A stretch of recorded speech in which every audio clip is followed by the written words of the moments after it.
When Ethan, an aspiring artist from Wayland, Massachusetts, received an invitation to apprentice under Master Hiroshi, a legendary woodcarver known for his intricate, otherworldly sculptures, he jumped at the opportunity.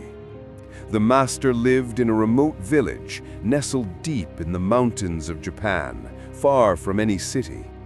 Ethan was eager to learn from one of the best, even if it meant leaving everything he knew behind.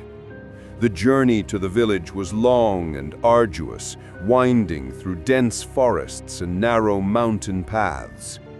By the time Ethan arrived, the sun was setting, casting long shadows over the village.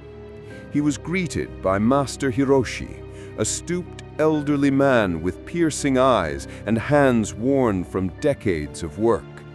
The master led him to a modest workshop filled with carvings of mythical creatures and scenes from Japanese folklore. The air was thick with the scent of cedar and incense, and the walls seemed to close in as the shadows deepened. "Welcome, Ethan," Hiroshi said in a soft, gravelly voice. "You will be staying here while you learn, but be warned. These mountains are home to many spirits. Respect them, or you may find yourself lost in their world." Ethan dismissed the warning as local superstition, eager to begin his apprenticeship. His first task was to carve small, intricate pieces, faces and figures that seemed to come alive under Hiroshi's guidance. Days turned into weeks, and Ethan grew more skilled, though he couldn't shake the feeling that the shadows in the workshop seemed to watch him as he worked. One evening, as Ethan was finishing a piece, he noticed a peculiar shadow on the wall. It was his own, but it moved independently, as if alive. He blinked, thinking it was a trick of the dim light, but the shadow persisted, its movements growing bolder. "Ethan!" Hiroshi called from the other room. "Do not stay here after dark. The shadows here are ancient and not to be trifled with."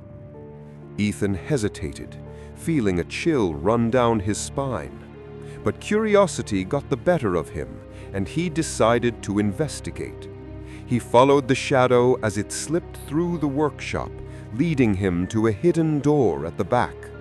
Pushing it open, he found himself in a narrow corridor, the walls lined with carvings that seemed to pulse with a life of their own.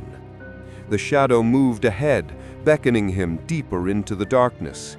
Ethan followed, his heart pounding as he ventured further into the labyrinthine passageways. He began to feel disoriented, the walls closing in around him, the air growing colder. Suddenly, he stumbled upon a chamber filled with statues, figures frozen in expressions of terror, their faces twisted and contorted. Ethan realized with horror that these weren't statues at all, but people, transformed by some dark magic into wood. His shadow danced around the room, joining the shadows of the figures, each one moving as if trying to escape their fate. "Ethan!" Hiroshi's voice echoed through the corridor. "Return to the workshop at once!" Ethan turned to leave, but the shadows blocked his path, their forms twisting and reaching out like tendrils. He felt their cold grip on his arms, pulling him back towards the figures. Desperate, he struggled, calling out for the master. Hiroshi appeared at the entrance, holding a small carved talisman that glowed with an ethereal light. "Do not look into their eyes," he commanded, his voice steady and powerful. "The shadows will consume you if you do." With Hiroshi's guidance, Ethan closed his eyes and held tight to the talisman. He felt the shadows recoil, their grip loosening as the light from the talisman filled the room. The air grew warmer, and the shadows faded, leaving Ethan trembling and exhausted. Back in the workshop, Hiroshi sat him down, a grave expression on his face. "I warned you, Ethan," he said softly. "These shadows are not mere tricks of the light. They are the remnants of those who failed to respect the spirits of this place." Ethan nodded, his arrogance replaced by a newfound respect for the master and the mysteries of the mountain. From that day on, he worked only in the daylight, leaving the workshop before the shadows could claim him again. His apprenticeship continued, but he never forgot the faces of those lost to the shadows.